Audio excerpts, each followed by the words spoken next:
사도신경으로 우리의 신앙을 고백하겠습니다. 나는 전능하신 아버지 하나님 천지의 창조주를 믿습니다.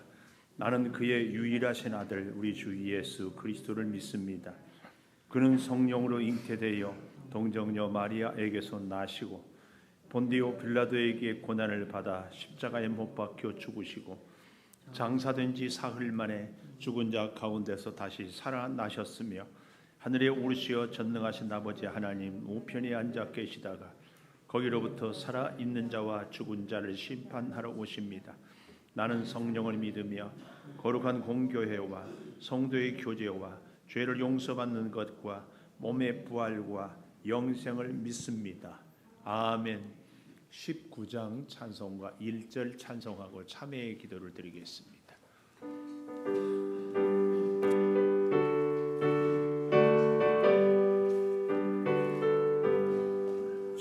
찬송하는 소리소 사람 기뻐하도다.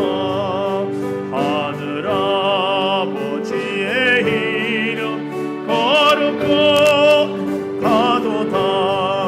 세상 사람 찬양하자. 거룩하신 하나님께 할렐루야 할렐루야 할렐루야 아멘 아멘. 지난 한 주간을 돌이키며 참회의 기도를 드립니다. 아버지 주께서 말씀을 하나님의 뜻을 성령의 역사를 주시고 그것을 내 입술에 대며 이르되 보라 이것이 내 입에 닿았으니 내 악이 제하여졌고 내 죄가 사하여졌느니라 하더라. 아멘. 하나님은 우리가 우리의 죄를 고백할 때마다 모든 죄를 사해 주십니다. 이 하나님께 감사 찬송 390장 436장 찬송하고 서경득 장로님 기도 인도해 주시겠습니다.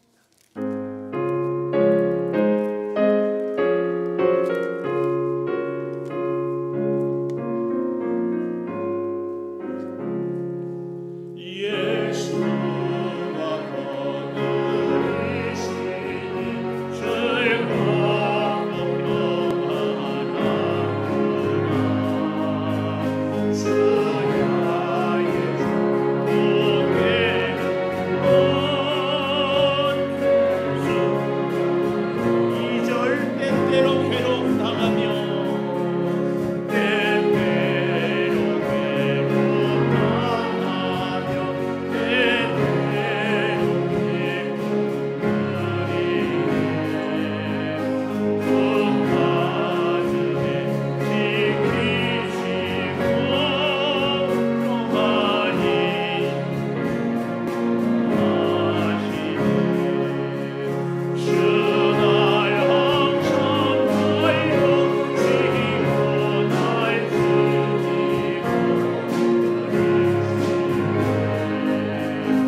사랑이 많으시고 은혜가 풍성하신 하나님 아버지 은혜를 감사드립니다.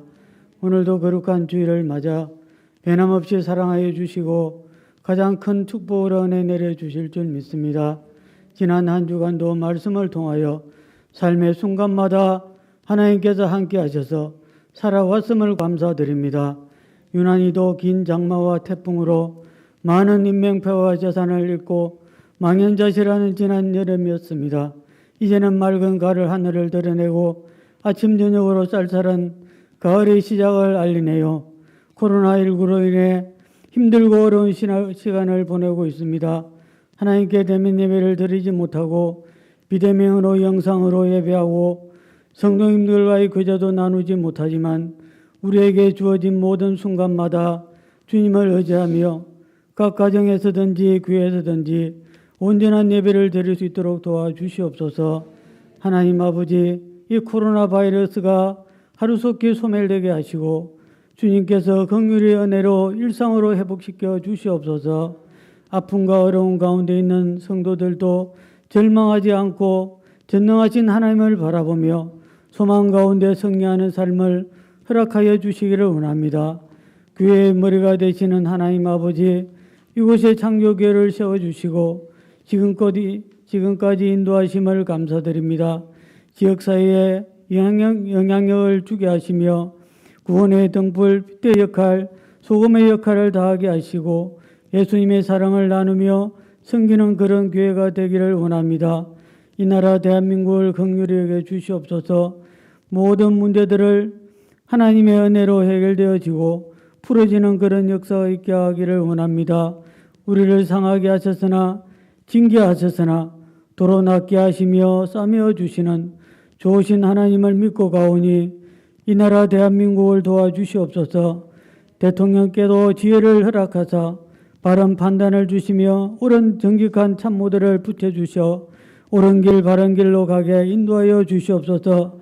이 나라 대한민국이 세계 속에 작지만 가장 강한 나라, 살기 좋은 나라가 되기를 원합니다. 오늘도 말씀을 전하시는 목사님께 날마다 성령의 지혜로 충만케 하시고 악한 사탄의 어떤 것도 틈타지 못하게 성령께서 늘 함께 하시어 동행하여 주시옵소서.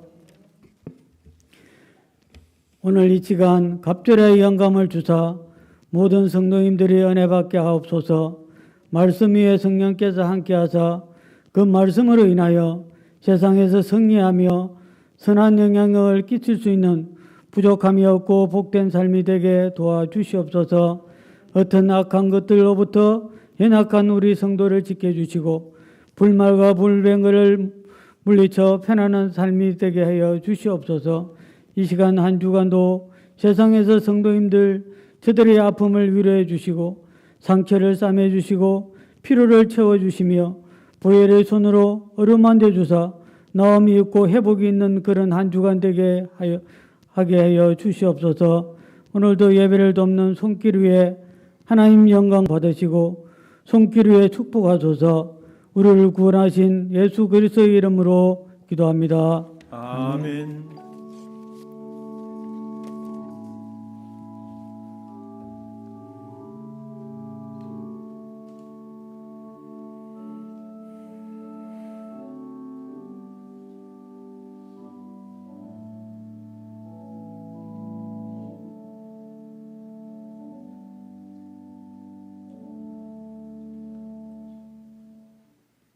할렐루야. 함께 예배드리는 여러분들을 축복하고 환영합니다. 또 가정에서 영상으로 함께 하시는 분들도 축복합니다. 오늘은 청년부 주일입니다. 아마 이제 우리 교회 식구들은 제 넥타이 색깔만 봐도 오늘은 무슨 주일이다 이렇게 기억할 줄 믿습니다. 우리 청년들 또 반주로 이렇게 찬양으로 협력해 주신 감사합니다. 오늘 또 만나면 격려해 주시고 언제부터인가 우리 이쪽 줄이 청년 좌석이 이렇게 되는 것 같아요. 여기 앉으면 다 청년이 되는 줄.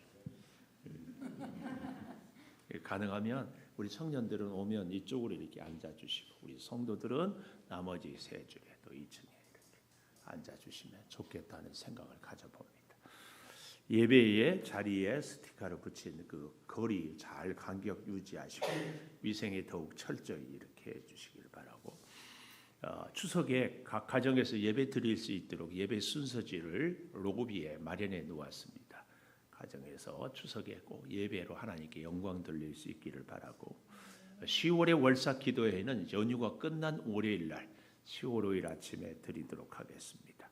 오늘 오후에는 새 학년, 새 믿음, 새 출발, 우리가 코로나 때문에 어렵지만 그래도 우리 자녀들 격려하고 기도해 줘야 되겠다 싶어서 조금 늦었지만 이렇게 새 학년, 새 믿음, 새 출발 기도회를 갖도록 하겠습니다. 특히 우리 청년들 많이 오시기를 바랍니다. 우리가 돕는 선교지와 선교사님들 정말 어렵습니다. 기도할 때마다 잊지 마시고 우리 주보에 나와 있는 우리 선교지들을 위해서도 더 기도해 주시기를 부탁을 드리겠습니다.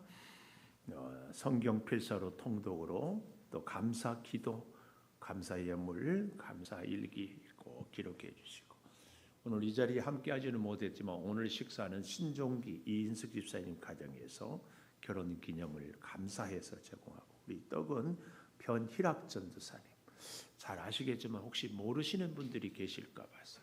다 아십니까? 우리 변희락 전도사님 한 번만 잠깐 미안해요 일어나 주시면 얼굴 좀 우리가 익히고 싶어서. 우리 전사님 좀 일어나 주십시오. 일어나. 예, 예. 감사해요. 박수 한번 하겠습니다. 예. 우리 전사님이 생일을 감사하는데 말을 이렇게 가망가망하면 잘 안 들려요. 크게 전도사님 올해 생신 아니 연세가 어떻게 돼요? 연세? 잘 이렇게. 그래도 하여튼 여러분들을 교제하시고 이렇게 하실 수 있기를 바라고, 특별히 전사님이 음악을 해가지고 얼마나 한번 우리 연합 찬양 이렇게 하면 막 대원들이 죽으려고 그래. 너무 차원이 높아서. 네, 잘 이렇게 할 수 있기를 바랍니다. 오늘 끝나고 가실 때에 마스크를, 우리 교회를 다니지는 않는데 우리 교회 식구가 그 회사를 다니는데 기증을 했어요. 마스크를. 그래서 50개들이 한 박스를 여러분에게 하나씩 드리려고. 오늘 오신 분들만 수지 맞았어요. 제가 어떻게 나눠 드릴까 하다가 주일 예배 오신 분들 드려야 돼요. 제 솔직한 마음은 새벽 기도 온 사람들만 주려고. 그런데 그러지 않고 대신 한 가정에 2분 오신 분들은 2박스씩 드립니다. 오늘 저기 소다미도 한 박스 가져가는 거예요. 소다. 이안이도. 그렇게 하도록 하겠습니다. 꼭 가셔서 마스크 받으셔서 잘 챙기시고 이렇게 할 수 있기를 바라고, 주방 봉사는 오늘 베드로 마을, 다음 주는 권사회입니다. 모세 마을이 아니고. 장순명 집사님 권사 안 하고 싶죠? 명절에 밥하는 거. 네, 그렇게 해주시기를 꼭 바라겠습니다. 또 아울러 오늘 설거지 기은서, 김현선 집사님 섬겨주셔서 감사합니다. 우리 하나님의 말씀을 같이, 오늘 처음 새로 오신 분이 있어요. 우리 황예분 집사님 친구분이 미국에서 이렇게 오셔서 우리랑 같이 예배드려서 우리 교회에 처음 오셔서 환영하고 찬양하도록 하겠습니다.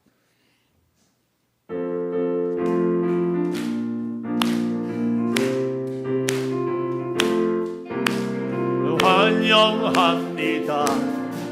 주님의 이름으로 환영합니다. 주님의 사랑으로 성전에 처음 나온 귀하신 성도에게 주님의 축복과 은혜와 사랑이 충만하게 넘치기를. 하나님 축복, 하나님 은혜 환영합니다. 주님의 사랑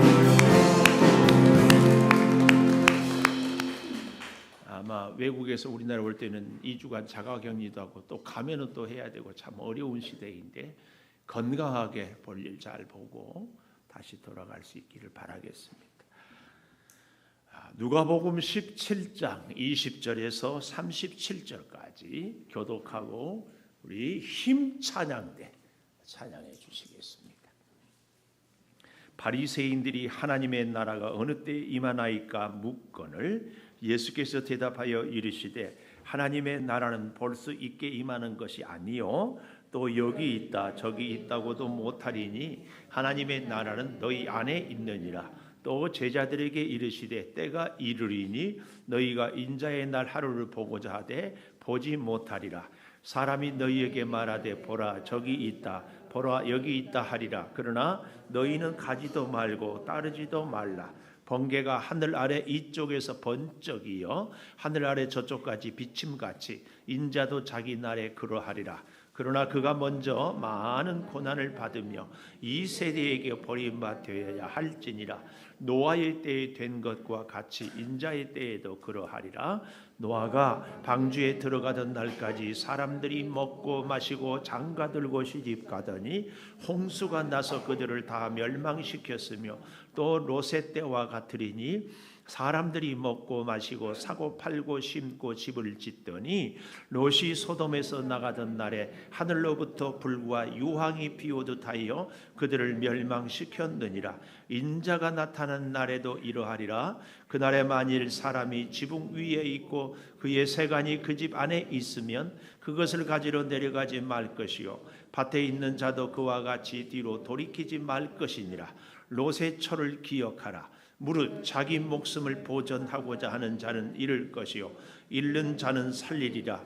내가 너희에게 이르노니 그 밤에 둘이 한 자리에 누워 있음에 하나는 데려감을 얻고 하나는 버려둠을 당할 것이요 두 여자가 함께 맷돌을 갈고 있음에 하나는 데려감을 얻고 하나는 버려둠을 당할 것이라. 같이 봅니다. 그들이 대답하여 이르되 주여 어디 오니이까? 이르시되 죽어 믿는 곳에는 독수리가 모이느니라 하시니라. 아멘. 찬양해 주시겠습니다.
감사합니다. 아버지 하나님, 어느 곳에 있든지 주만 바라보겠습니다. 찬양으로 우리의 간구를 아뢰입니다. 주님, 찬양을 통하여 영광 받으시옵소서. 아버지, 또한 우리 사랑하는 찬양대원들에게 신령한 하늘의 은혜를 공급하여 주시고 영으로 함께하는 우리 성도들에게도 주께서 임하여 주시옵소서. 이제 말씀을 듣겠습니다. 생명의 말씀이 전하는 자도 듣는 자도 붙잡게 하여 주셔서 성령의 놀라운 역사를 이루어 가게 하여 주시옵소서. 예수님 이름으로 기도홀리옵나이다. 아멘. 하나님 감사합니다. 감사합니다. 제가 어제 어떤 유튜브를 이렇게 봤는데 참 좋아서 우리 목자 톡에 올렸거든요. 격려가 그렇게 좋대. 실험을 했는데 우리 목자들이 다 목장 식구들한테 좀 보내주기를 바라는데, 평범한 사람도 자꾸 격려하니까 탁월한 사람이 된다. 그 유튜브로 보니까 제가 또 더 으쓱해서 오늘 우리 또 하십시다. 자, 시작. 오늘 또 주일 예배를 드리는 은송아, 너는 참 대견하다. 옆에 계신 분에게, 변함없이 주일 예배를 드리는 집사님은 참 훌륭하십니다. 참 훌륭하십니다. 훌륭하십니다. 이 모든 것이 주님의 은혜입니다. 아멘. 아멘. 격려의 중요한 것이 자기 자신을 격려할 줄 알아야 돼. 자기 자신. 자, 오늘 말씀을 우리 서로 은혜를 나누고자 합니다. 하나님의 나라, 진정한 하나님의 나라.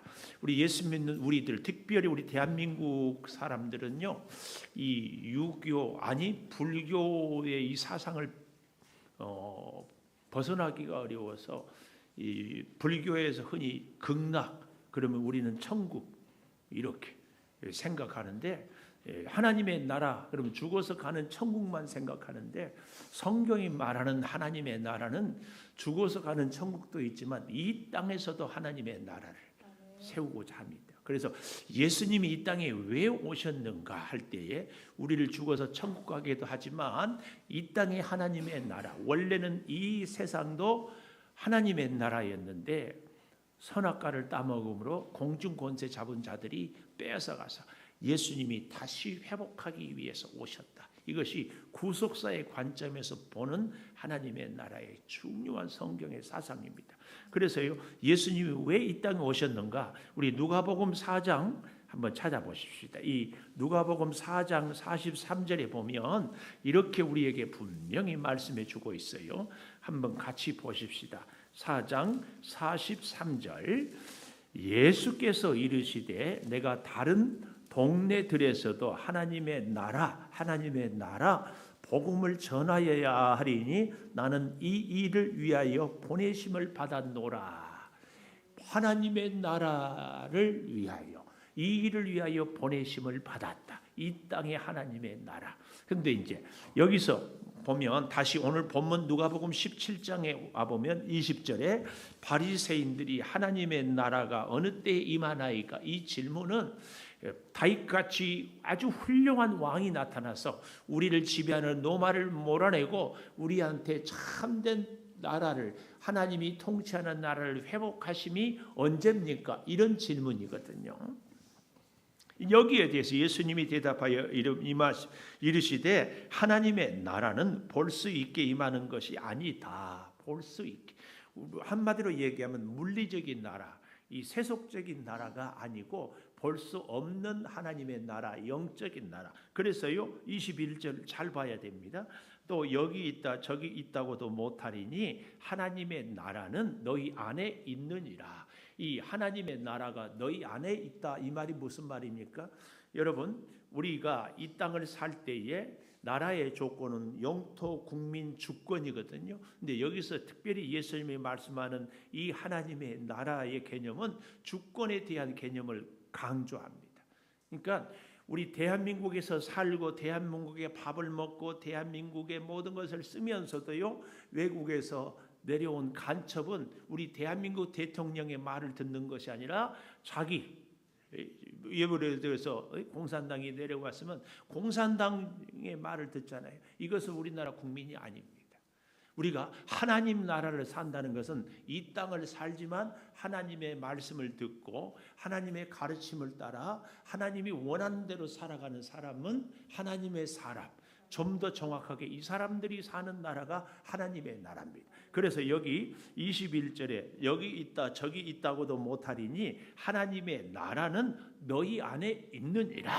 이 말씀이 너희 마음 한 사람 한 사람 가운데 하나님의 말씀을 담고 하나님의 명령대로 살아가는 사람은 하나님의 나라를 사는 사람이고, 아무리 예수를 오래 믿었다고 해도 하나님의 말씀으로 살지 않고 하나님의 말씀에 순종하지 않는 사람은 하나님의 나라를 살지 않는 사람이다, 이 말씀입니다. 그래서 오늘 우리 마음에 하나님의 나라가 있다, 이 말은 하나님의 말씀을 따라 살고 하나님의 말씀을 붙잡고 하나님의 명령에 순종하며 살아가는 사람이 하나님의 나라를 산다, 그 말씀입니다. 그런 면에서 비록 우리가 어떤 사람은 몸이 약하기도 하고 어떤 사람은 좀 가난하기도 하고 어떤 사람은 좀 여러 가지로 제약이 있지만 하나님의 말씀을 붙잡고 말씀대로 살아가는 사람은 하나님의 나라를 사는 사람이에요. 반대로 아무리 그가 많이 배우고 능력 있고 힘 있다고 해도 하나님의 말씀대로 살지 않고 자기 하고 싶은 대로 자기 세상의 욕심대로 주어진 환경에 휘둘리며 살아가는 사람은 하나님의 나라를 살지 못하는 사람입니다. 그런 면에서 예수님이 지금 우리에게 이 하나님의 나라에 대해서 말씀하고, 그래서 이 하나님의 나라는 눈에 보이는 나라가 아니라 눈에 보이지 않는 나라다, 그 말씀입니다. 그래서 예수님은 우리에게 말씀을 듣고 살아가는 믿음의 승리가 영원한 천국을 누리며 살아갈 수 있다, 이렇게 말씀해 주고 있습니다. 그래서요, 여러분, 이 하나님의 나라에서 가장 중요한 것, 아니 이 성경, 특별히 여러분이 혹 요즘에는 스마트폰이 있어가지고 성경 앱이 깔려 있는 분들은 한번 찾아보면 좋아요. 하나님 의하고 한 칸 띄고 나라를 쳐보면 이 신약 성경에 특별히 하나님의 나라에 대해서 굉장히, 그 중에도 이 누가복음이 더 많이 설명을, 아니 반복이 되고 있는 것을 알 수 있어요. 그래서 이 누가복음의 큰 주제가 바로 이 하나님의 나라. 이 누가라는 사람은요, 성경을 기록할 때 우리가 전에도 제가 말씀드렸죠. 사도행전을 보면 예루살렘과 유대와 사마리아와 땅끝까지, 이 누가복음도 기록할 때 예수님의 고향 갈릴리에서 예루살렘으로 더 멀리까지 이렇게 차근차근 확장되고, 그런 면에서 지금 누가복음 17장은 갈릴리에서 예루살렘으로 가는 길에서 일어나는 사건들을 하나님의 나라의 중심으로 관점으로 기록하고 있다, 이렇게 보는 것이 이해하는 데 더 도움이 된다, 그 말씀이에요.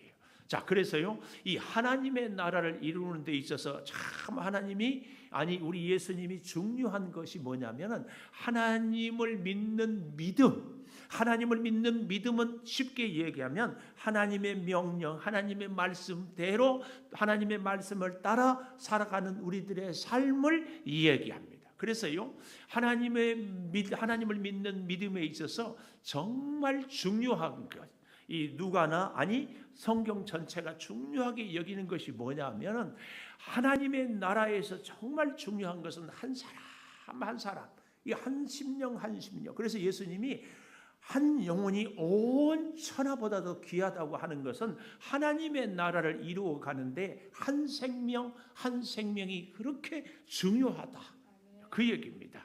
그래서요, 우리가 잘 아는 것처럼 이 누가복음 또 이 사도행전 두 권의 책을 이 누가가 썼는데요, 사실은 바울이 뭐 12권을 썼다 13권을 썼다 하지만 신약성경 전체 분량으로 보면은 이 누가복음과 사도행전, 누가가 쓴 책이 분량으로는 제일 많습니다.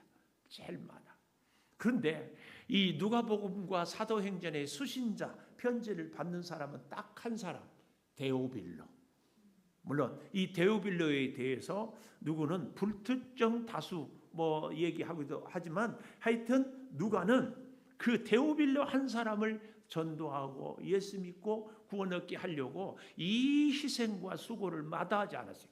요즘처럼 뭐 컴퓨터나 펜이 좋은 것이 아니고, 그때 2000년 전에는 이 짐승의 가죽에 혹은 나뭇잎에 일일이 써야 되는 이 수고가 한 영혼 구원하기 위하여서, 이것이 하나님의 나라에서 정말 귀하게 여겨지는 것이 한 생명이기 때문에 그렇다, 그 말씀이에요. 그러므로 여러분, 오늘 우리가 진정 하나님의 나라를 이루어가는 사람들은요, 한 영혼을 아주 귀하게 여겨요. 저 사람도 귀하지만 이 사람도 귀하고, 뿐만 아니라 내 자신도 정말 귀한 존재예요. 그래서 그 한 영혼을 위하여서 예수님이 십자가를 지시고 죽으시고, 그 한 영혼을 살리기 위해서 하나님은 온갖 수단과 노력을 다 함께 하시고, 성령, 성부, 성자 세 분 하나님이 합동 작전을 펼치시기까지 이렇게 애를 쓰기 때문에 하나님의 나라에서 가장 중요한 요소는 한 사람입니다. 한 사람. 그래서요, 우리가 이 땅에서 하나님의 백성답게 사는 것이 너무 중요합니다. 그렇게 한 생명 한 생명이 귀하기 때문에 하나님이 이 땅에 교회를 세웠어요. 교회는 그래서 이런 관점에서 보면은 마치 무엇과 같은가 하면 대사관 같아요.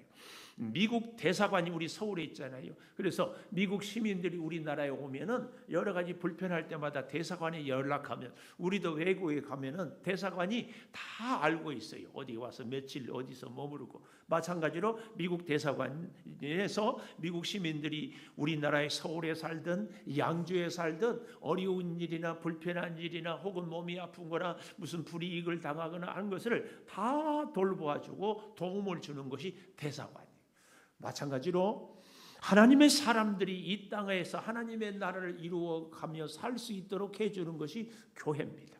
교회에서 힘을 얻고, 교회에서 말씀을 듣고, 교회에서 위로를 받고, 교회에서 하나님께 기도하고 만나고, 물론 이 교회에 대하여서 꼭 건물이 교회냐 이렇게 얘기하지 않을 수도 있지만, 여러분 꼭 기억하십시오. 교회는 사실은 건물이 아니라고 할 수 있지만 이 공간 안에 우리가 오는 것, 솔로몬이 예루살렘 성전을 짓고 솔로몬의 성전에 나오는 사람은 누구든지 그가 무슨 기도를 하든지 하나님이 들으시고 만나주시고 역사하여 주시옵소서 기도했던 그 기도가 사실은 아직까지도 유효한 기도예요. 그래서 여러분, 우리가 하나님 앞에 나온다, 이 사실은 어쩔 수 없지만 주의 성전에 나온다는 것으로 우리의 신앙이 표현되는 겁니다. 그래서 우리가 하나님 앞에 나오는 것이 정말 중요합니다. 우리가 하나님 앞에 나오기 위해서 잘 보십시오. 한 주일을 성수하잖아요. 여러분, 월, 화, 수, 목, 금, 토 열심히 살았는 것이 의미가 있는 것이 아니고, 하나님의 전에 주일날 예배할 때 이 월요일부터 토요일까지 열심히 사는 것이 의미가 있습니다. 하나님 앞에 나오지 않는 우리의 열심히 사는 삶은 아무 의미가 없다. 이제 나중에 우리가 보면은 잘 알겠지만 하나님 앞에 나오는 것이야말로 우리가 한 주간의 의미를 열심히 살 수 있는 의미가 있는 겁니다. 제가 지난 새벽 기도 때 주중에 그런 말씀을 드렸어요. 도둑놈이 형통하게 해주세요. 이 말은요, 도둑질 더하게 해달라는 거예요. 이거 얘기가 안 돼요. 우리가 이제 요즘에 예레미야를 공부하고 있는데, 어제 아침인가 예레미야 37장에 보니까 시드기야 왕이 예레미야 선지자를 통하여 말씀을 주는데도 듣지 않아요. 듣지 않고 기도해 달라고 부탁하는 거예요. 이런 것은 옳지 않습니다. 순종 없는 기도는 아무 의미가 없어요. 들어줄 리도 없고, 순종 없는 기도가 들어진다면 오히려 그에게는 축복이 아니라 재앙이 되는 겁니다. 그런 면에서 월, 화, 수, 목, 금, 토, 일, 토일까지 열심히 사는 것은 하나님께 예배하기 위해서, 하나님을 만나기 위해서, 하나님과 우리가 교제하는 데 있어서 이게 의미가 있다, 이 말씀입니다. 그래서요, 여러분, 우리가 가장 이 세상을 살면서 중요한 것은 뭐냐? 이 땅에서 하나님의 백성답게 사는 것. 하나님의 백성답게 살지 못한다면 우리가 아무리 능력 있고 아무리 많이 가졌고 우리가 아무리 건강해도 아무 의미가 없다. 이걸 꼭 기억해야 됩니다. 자, 그런 면에서요, 우리가 첫째로 오늘 진정한 하나님의 나라는 제목으로 첫째, 하나님의 나라에 대한 오해를 하지 말자. 하나님의 나라에 대한 오해. 제자들에게 있어서 역사의 중요한 사건을 보여주게 하는데요. 여러분 22절에서 25절까지 보면은, 자 22절 보십시오. 제자들에게 이르시되, 그래 예수님의 관심은 바리새인들이 물었지만 교훈은 제자들에게, 늘 제자들을 가르치고 제자들을 깨닫게 하고, 제자들에게 이르시되 때가 이르리니 너희가 인자의 날 하루를 보고자 하되 보지 못하리라. 여기 인자의 날은 한마디로 얘기하면 예수님의 재림의 때를 얘기합니다. 예수님이 초림, 2000년 전에 오신 것을 초림이라고 하고 다시 오실 날을 재림이라고 하는데, 그 재림의 날을 보고자 하되 보지 못하리라. 그러나 아직 이 누가복음 17장을 말씀할 때는 예수님이 십자가를 지고 죽기 전이거든요. 그러나 오늘 25절에 가보면, 그러나 그가 먼저 많은 고난을 받으며 이 세대에게 버림받아야 할지니라. 곧 십자가의 죽으심을 제자들은 보지만 재림의 날은 보지 못할 것이다, 이 말씀입니다. 그런데 이제 이 하나님의 나라에 대한 참 치명적인 오해가 여기 23절, 24절에 대한 오해입니다. 23절 보십시오. 사람이 너희에게 말하되 보라 저기 있다, 보라 여기 있다 하리라. 그러나 너희는 가지도 말고 따르지도 말라. 예수님이 다시 재림 올 때 여기서 재림한다, 저기서 재림한다 해도 따르지 말라, 속지 말라, 그 말씀이에요. 번개가 하늘 아래 이쪽에서 번쩍이어 하늘 아래 저쪽까지 비침같이 인자의 날도 그러하리라. 이 말이 무슨 말이에요? 예수님을 믿는 사람이든지 예수님을 믿지 않는 사람이든지, 미국에 있으나 영국에 있으나 호주에 있으나 대한민국에 있으나 동시대의 사람들이 똑같이 예수님의 오심을 알 수 있다, 그 얘기입니다. 1999년 7월 21일 담이 선교회 종말 온다고 난리가 났어요. 이런 이단들에게 우리가 절대 속을 필요가 없어요. 하나님이 이 땅에 오시는데 여러분, 예수 믿는 우리만 그 때를 알 수 있다, 천만의 말씀이에요. 예수 안 믿는 사람도 예수님의 재림은 똑같이 알 수 있습니다. 그날 오시는 것을 미리 아는 것이 아니라 예수님이 언제 임할지 재림하실지 우리는 아무도 알 수 없는데, 오시는 그 순간은 온 인류가 다 똑같이 알게 된다는 말씀입니다. 여기 그 예로요, 26절에 노아의 때, 28절에 롯의 때, 노아의 홍수에 노아의 가족 8명만 살았지만 노아의 방주에 들어오지 않는 사람들도 홍수로 심판하는구나 알았어요. 왜요? 다 죽었거든요. 다 죽었어요. 롯의 때에도 롯의 가족만 살았지 나머지 소돔 고모라 성에 있는 사람들이 불과 유황으로 다 멸망을 당했어요. 다 알았어요. 그 언젠가 그것을 모르고 알고 이게 문제가 아니고, 예수님이 재림하실 때 우리가 영원한 하나님의 나라에서 살 수 있느냐 살 수 없느냐의 문제이지, 그 재림의 때를 알고 모르고 이게 문제가 아니라는 얘기입니다. 그래서 여기 다시 20절에 보십시오. 바리새인들이 하나님의 나라가 어느 때 임하나이까 묻거늘 예수께서 하나님의 나라는 볼 수 있게 임하는 것이 아니고 여기 있다 저기 있다고도 못하리니 하나님의 나라는 너희 안에 있다 하는 말씀이, 바로 우리가 하나님의 말씀을 믿고 하나님의 말씀에 순종하고 하나님의 말씀대로 살아가면 우리가 하나님의 나라가 임한다. 그런데 이 종말에는요, 두 가지 종말을 얘기합니다. 하나는 우주적인 종말, 지금 예수님이 오시면 재림. 그 순간 온 인류가 똑같이 하나님 앞에서 심판을 받아서 믿어 천국, 안 믿어 지옥, 이것이 우주적인 종말입니다. 그것은 언제 올지 우리가 알 수 없어요. 그래서 매일 우리가 하나님의 말씀을 듣고 살면 그 때가 언제인지 이것은 전혀 상관이 없어요. 전혀 상관이 없어요. 이게 우주적인 종말입니다. 또 한 가지 종말이 우리의 개인적인 종말입니다. 미안하지만 우리 여기 청년들은 혹시 모르겠지만 대부분 여기 100년 지나면 우리는 다 죽습니다. 우리의 임종, 이 개인적인 종말입니다. 우리는 언젠가 다 죽고 하나님 앞에 부르심을 받습니다. 그래서 우리의 종말에는 우주적인 종말과 개인적인 종말이 있어요.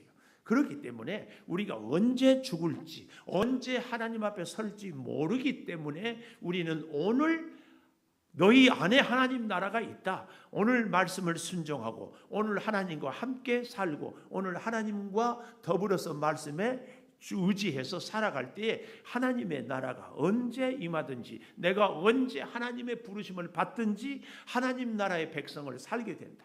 그래서 이 땅에서 하나님의 명령을 듣고 말씀에 순종한 사람은 당연히 천국, 불순종하고 말씀을 듣지 않으면 당연히 지옥.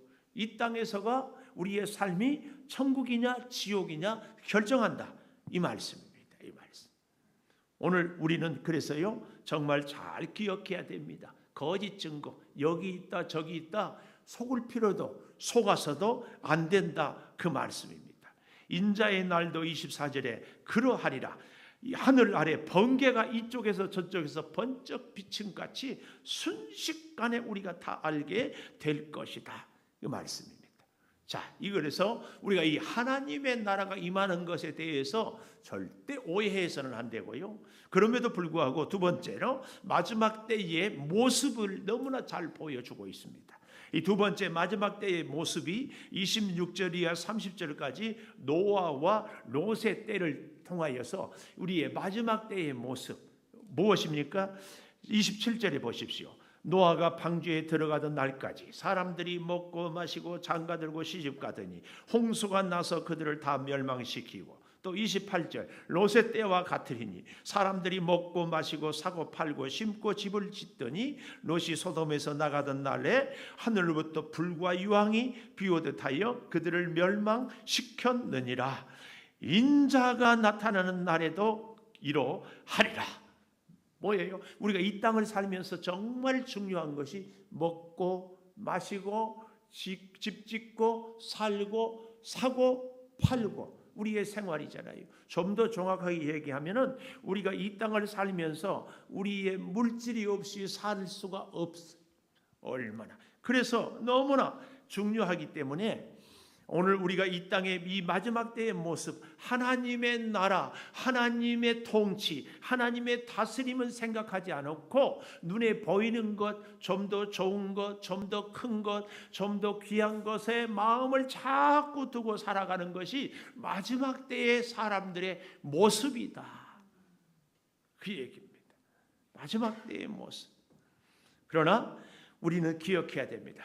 우리 자신의 개인의 종말도 우주적인 종말도 우리가 알 수 없는 때에 옵니다. 알 수 없는 때. 그래서 그런 말씀들을 해요. 요즘에 참 연세 드신 어르신들이 눈물 흘리고 안타까워하는 것이 치매 질병이고 질병 중에 그래도 고마운 질병이 암이라고 해요. 왜요? 나의 생애를 정리할 수 있는 시간을 두는 것이. 네, 그런 면에서 우리는 매일매일 하나님의 말씀을 순종하고 매일매일 하나님과 함께 살고 매일매일 인생을 정리하며 살아가는 삶이 참 지혜로운 삶이에요. 그런 면에서요, 오늘 마지막을 준비하는 세 번째 31절에서 37절까지 보면 마지막 때의 모습을 우리가 그 전에 본 것처럼 31절에서 37절까지는 마지막을 준비해. 우리 참 제가 그런 얘기 드렸죠. 비 중에서 제일 좋은 비는 준비다. 준비. 우리가 준비를 잘하면은요 수험 보는 학생이 좋은 성적을 얻을 수 있고 사업 준비를 잘하는 사람은 사업을 성공할 수 있고 운동선수가 시합을 잘 준비하면 금메달을 딸 수 있는 거죠. 우리의 인생도 마지막을 참 준비할 필요가 있어요. 31절 보십시오. 그날에 만일 사람이 지붕 위에 있고 그의 세간이 그 집 안에 있으면 그것을 가지러 내려가지 말고 밭에 있는 자도 그와 같이 뒤로 돌이키지 말라. 이 말은 집에 들어가지 말라. 그러면서 롯의 철을 기억해라. 롯의 아내가 그 소돔 고모라 성에 자기 집을 놓고 나오다가 그만 뒤를 돌아봐서 소금 기둥이 된 거 아닙니까? 이건 뭘 얘기해요? 세상을 살 때 꼭 필요한 것이 소유였고 세상을 살 때 꼭 필요하고 아꼈던 물건들이 자기 집에 있잖아요. 그거 아까워하다가 결국은 소금 기둥이 됐다 그 말씀이에요. 우리가 하나님의 나라, 하나님의 통치를 받고 살아가는 사람은 이 땅에서 물질보다 더 귀한 것이 있다 그 말씀이에요. 물론 우리가 사고 팔고 먹고 마시고 하는 그 자체가 죄는 아닙니다. 근데 여러분, 우리 인생에 우선순위를 잘 정하는 것은 정말 필요합니다. 참 어리석은 질문이지만 또 이렇게도 얘기를 해요. 다 먹고 살려고 한 일인데 다 먹고 일합시다. 참 좋은 말이에요. 그러나 잘 알아야 돼요. 우리는 살기 위해 먹느냐 먹기 위해서 사느냐. 참 어리석은 질문이죠. 당연히 어때요? 살기 위해 먹지요. 살기 위해. 그래서 살기 위해서 먹기 때문에 우리는 많이 먹은 것, 기름진 음식을 먹는 것, 이것보다 중요한 것이 나의 건강을 지키며 사는 것. 그런데 좀 더 보십시오. 내가 왜 건강해야 돼요? 내가 왜 먹어야 돼요? 살기 위해서. 내가 왜 살아야 돼요? 내가 왜 건강해야 돼요? 여기서만 끝나면 안 됩니다. 예수 믿는 우리는 살기 위해서 먹었습니다. 그래서 살았습니다. 그래서 건강합니다. 그런데 여기서 멈추면 안 되고 한 걸음 더 나가야 돼. 나를 이 땅에 보내신 하나님이 왜 나를 보내셨는가? 왜 살게 했는가? 살게 하는 존재의 목적을 알아야 돼. 이걸 모르고 그냥 살면 안 됩니다. 세상의 사람들, 하나님을 모르는 사람들, 천국을 모르는 사람들은 이 땅이 끝이니까 이 땅에서 먹고 살면 끝입니다. 그러나 그렇지 않습니다. 우리는 한 걸음 더 나아가요. 우리에게 영원한 생명이 있고 그 영원한 생명, 그 생명을 위하여서 우리는 살아요. 하나님이 우리를 이 땅에 보내실 때 분명한 존재의 목적, 너는 이 일을 위해서 살아야 된다 한 이 사명을 우리가 깨닫고 사는 것이 꼭 필요합니다. 그래서 예수님이 누구든지 나를 따르려거든 자기를 부인하고 자기 십자가를 지고 나를 따르라고 하는 말씀은 자기 사명을 감당하고 살다. 그 사명을 감당하는 사람이 하나님의 백성이고 하나님의 나라를 사는 것이다. 이 말씀입니다. 하나님의 나라, 하나님의 백성으로 살아가는 사람이 조금 가난하면 어때요? 조금 몸이 약하면 어때요? 조금 기름진 음식을 못 먹으면 어때요? 이것이 중요한 것이 아니라 내가 살아있고 내가 왜 살아야 되는가? 하나님의 사명을 위해서. 그래서 우리 교회 강대상에 구속의 십자가는 사명의 십자가라고. 그 십자가는 동역의 십자가. 동역, 이웃까지 이렇게. 이게 참 중요합니다. 세상에 오늘 성경은요, 이 사명을 위해서 살아가야 할 우리들에게 결코 세상에 안전지대는 없다. 이것을 보여주고 있습니다. 오늘 32절에 보십시오. 자기 목숨을 보전하고자 하는 자는 잃을 것이요 잃는 자는 살리리라. 이게 무슨 말인가 하면은 이 땅에 살아야 되기 때문에 지붕에 있다가 집안에 들어가서 세간을 가져오고 밭에 있다가 보물 가지러 집에 가 이렇게 살면은 결국은 죽는다. 그러나 반대로 잃는 자는 살리리라. 그 물질을 오히려 포기하고 하나님의 나라를 먼저 생각하는 자는 살다. 이 말씀입니다. 여기에 대하여서 34절 35절에 보면 내가 너희에게 이르노니 그 밤에 둘이 한 자리에 누워 있으며 하나는 데려감을 하나는 버려둠을 또 35절 두 여자가 함께 맷돌을 갈고 있으며 하나는 데려감을 하나는 버려둠을. 이게 두 사람은 두 남자를 얘기하거든요. 두 남자, 늘 두 남자 가까이 있을 남자가 누구일까? 아버지와 아들, 형과 동생, 가장 가까운 친구, 뭐 그러지 않겠습니까? 두 여자, 어머니와 딸, 언니, 동생, 시어머니, 며느리 늘 가까이 있어요. 그런데도 그 가운데서도 한 사람은 데려감을, 천국을, 하나님의 나라를. 그러나 한 사람은 가지 못할 것이다. 이게 뭘 의미합니까? 아무리 그들이 가깝고 또 말할 수 없이 친밀할지라도 하나님의 말씀을 듣고 자기 마음에 하나님의 나라를 이룬 사람은 데려감을 받고 그렇지 않은 사람은 데려감을 받지 못할 것이다. 세상은 신한 사람 데리고 갈 수 있어요. 세상의 모든 것을. 내가 힘이 있으면, 내가 많이 가졌으면 데리고 가서 함께 살 수 있어요. 그러나 하나님의 나라는 하나님의 통치를 받는 사람만이 갈 수 있는 나라다. 이것을 설명하는 것입니다. 성경은요, 생명이 있으면은 늘 살아나는 것을 보여주는 증거가 여기 37절에 주여 어딥니까? 그랬더니 죽어 믿는 곳에 독수리가 모이느니라. 짐승들이 기진맥진에 죽으면 그때 독수리가 덤벼서 짐승의 시체를 뜯어먹거든요. 이 말씀 37절의 말씀은 죽음이 아니라 생명이 있는 곳에는 하나님의 나라가 있다는 것을 역설적으로 표현하는 것입니다. 오늘 우리는 정말 기억해야 됩니다. 물질을 위해서 사는 것이 아니고 우리는 사명을 위해서 사는 하나님의 사람들인 것을 정말 기억해야 됩니다. 내게 물질을 주고 내게 건강을 주고 내게 능력을 주고 이 땅에 필요한 것들을 하나님이 주시는 것은 분명한 목적이 있습니다. 그게 뭐예요? 하나님의 나라를 위하여 살라고. 요즘같이 코로나 시대에 예수 믿고 사는 것이 얼마나 힘든지 몰라요. 얼마나 힘든지 몰라요. 80년대만 해도요, 저희가 학교 다닐 때에 신학생 그래도요 참 깨끗하게 봤어요. 아니, 제가 우리 창조교회 올 때만 해도 2003년에 이렇게 왔는데 여기 동네에 가서요, 제가 이제 새롭게 우리 창조교회를 맡게 된 목사입니다. 그러면 그러시냐고. 근데 참 젊네요. 그랬어요. 젊다고.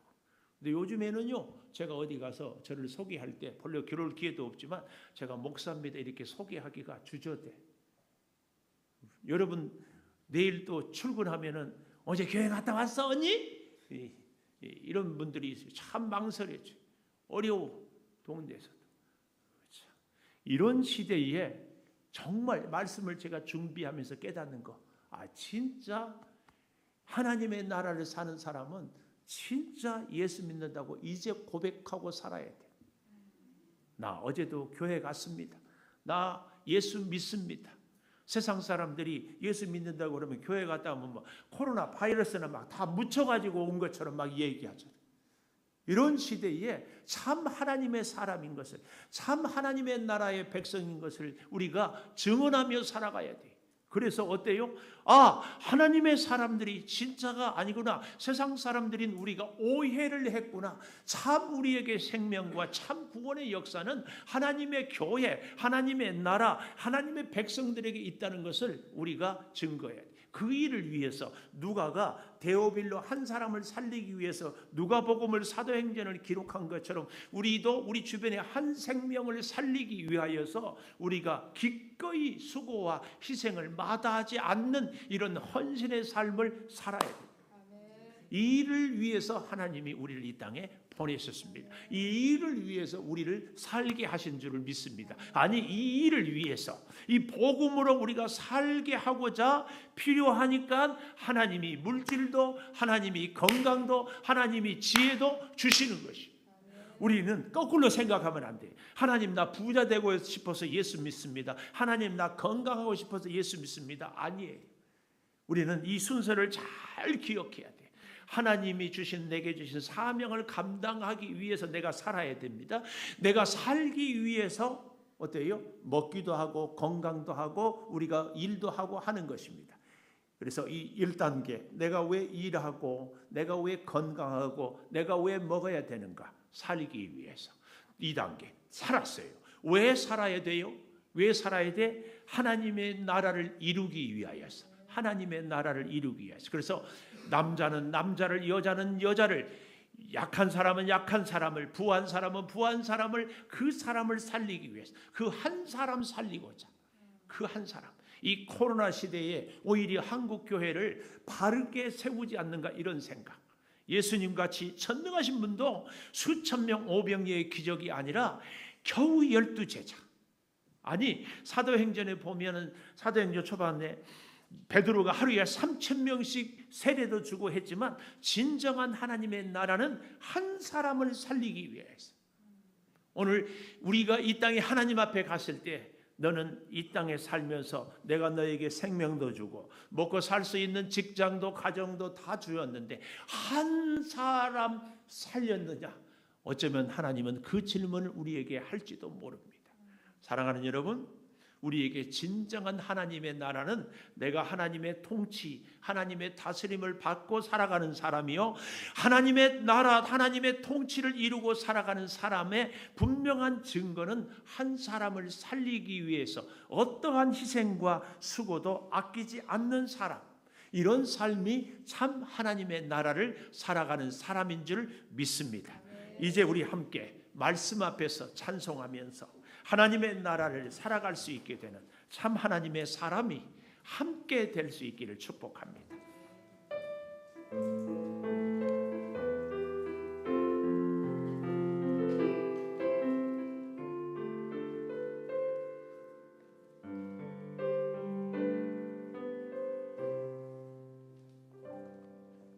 말씀 앞에서 경외함으로 주께 홀로 섭니다. 생명의 말씀 읽고 순종해 주를 예배합니다. 기록된 말씀 힘이 있어서 진리로 우리 거룩해 하며 거룩한 말씀 세세 영원히 복음이 되어 말씀하시네. 하나님 말씀에 두려워 떠는 자, 그 말씀에 생명을 거는 자 한 사람 찾으시는 주님의 약속을 믿어. 하나님 말씀에 명을 거는 자 순종하며 주 따라가는 자 영원한 하나님 나라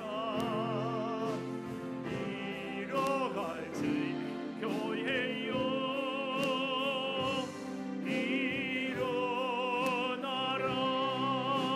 일어나라. 주 말씀은 우리를 구원에 이르는 지.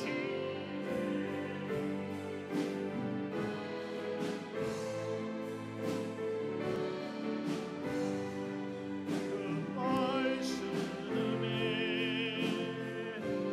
좋아라. 하나님 말씀에 얻어는 자, 그 말씀에 생명을 거는 자 한 사람 찾으시는 주님의 약속을 믿어. 하나님 말씀에 명을 거는 자 순종하며 주 따라가는 자 영원한 하나님 나라 이뤄갈 주의 교회요 일어나라. 11조의 물 김현호 한영미 정연휴에도 우리의 영적 생활의 승리를 주님 허락하여 주시옵소서. 지금은 우리 주 예수 그리스도의 은혜와 아버지 하나님의 무한하신 사랑과 성령의 감화 감동하심이 영원토록 함께 하시옵기를 간절히 축원하옵나이다. 아멘.